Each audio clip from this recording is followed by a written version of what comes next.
Mwala Moto, our young innovator from Zambia.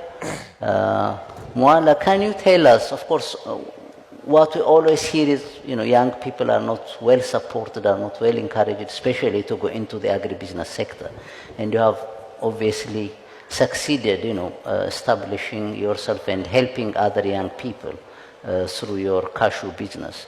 So can you tell us, what are some of the challenges that you faced, as you try to develop your business and bring along, other young people into the business? Okay, thank you very much. It's very interesting as an African youth who's actively involved in agriculture to listen to all of you giving us all these figures and statistics about the development that has to be done in the agricultural sector. And oftentimes as young people, when we sit among ourselves and we listen to our government officials, our politicians and policymakers giving these reports and figures about the things that have to be done, we ask ourselves the question to say, what goes wrong? Because they speak so well when it comes to the reports, the figures, and the information. But when we go on the ground, we are not seeing the actual work being done. Therefore, I want to come to this panel to give voice for the youth and the small-scale farmers in the developing world. I want to ask you a question, those of you that are in the congregation and are on the panel. Did you know that 60% of the African population is employed in agriculture, but yet the sector only contributes 15% to the continental GDP? In my country, Zambia, 70% of us are employed in agriculture, but we only contribute 15% to the national GDP.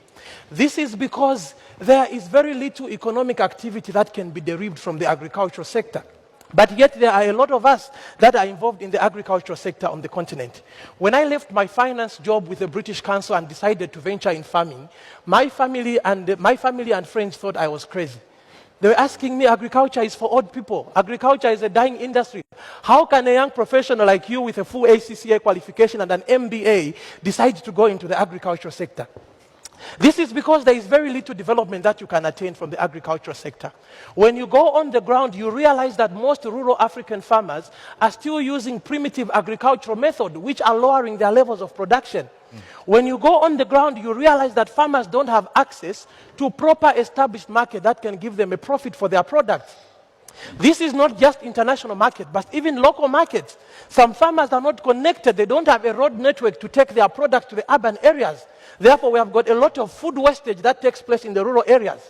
When you go on the ground, ladies and gentlemen, you realize that the contribution to the agricultural sector is limited due to the poor value addition that is undertaken on the continent. 75% of the cashew that is produced in Africa is exported to Vietnam and in Asia. This is a processing facility that could employ a number of young people that are languishing on the streets. Some of these products that are exported in their raw form are exported at very cheap prices. That does not give economic value to the actual farmers.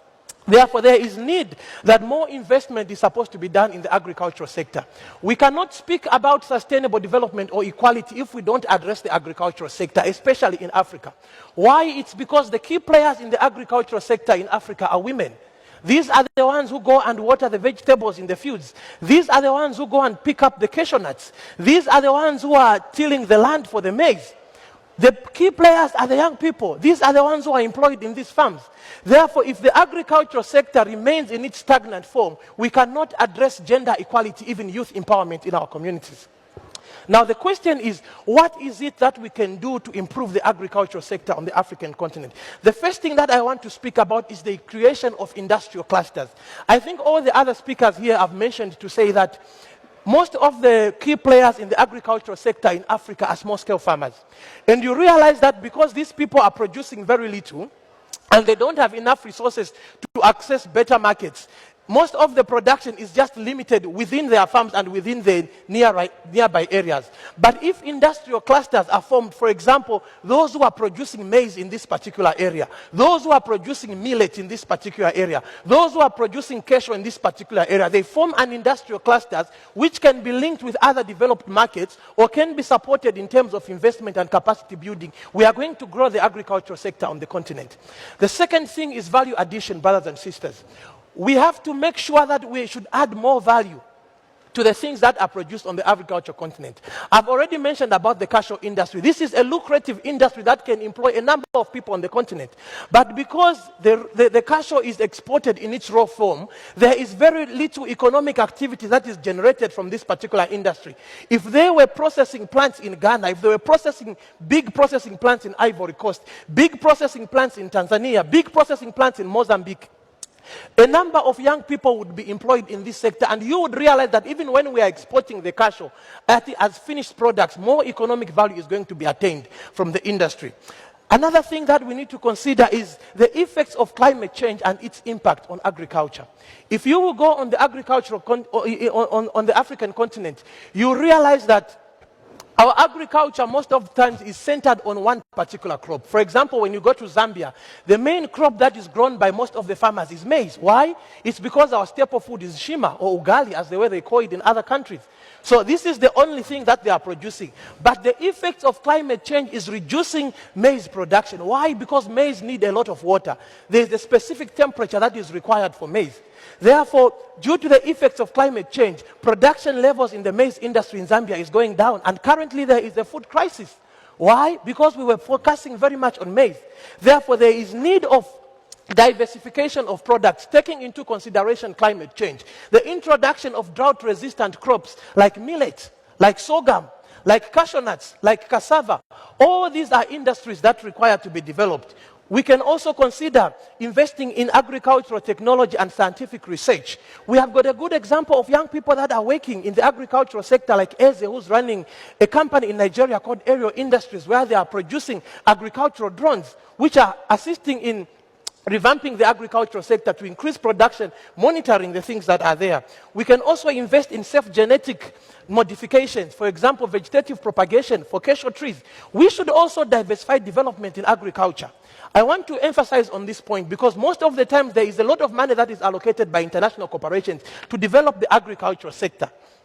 But you realize that, let me just summarize, you realize that because most of the times the money is channeled to government only, most of this money is just spent on what? On meetings, in the high-level meetings that they are discussing about policy frameworks. They are buying big vehicles, but yet the actual farmer on the ground is not benefiting on it. Therefore, ladies and gentlemen, food is a basic need, and its continued scarcity is a threat to peace and security.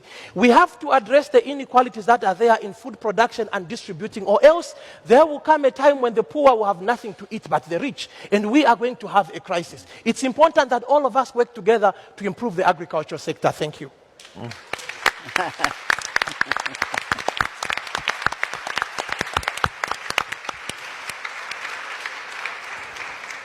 Thank you so much, Mwala, for your passionate argument in favor of agriculture. No wonder you are the EDD young leader, so I can see why you have been selected as a leader. So well done. I think the points you have raised are all pertinent, really, in terms of the value addition. We have talked about that, especially you bring the issue of climate change and more challenges and more inequality being created by climate change. So I think, and the need for research and innovation. I think that's something we haven't really brought up, but absolutely critical, if we are going to make any headway in the agri-food system in Africa.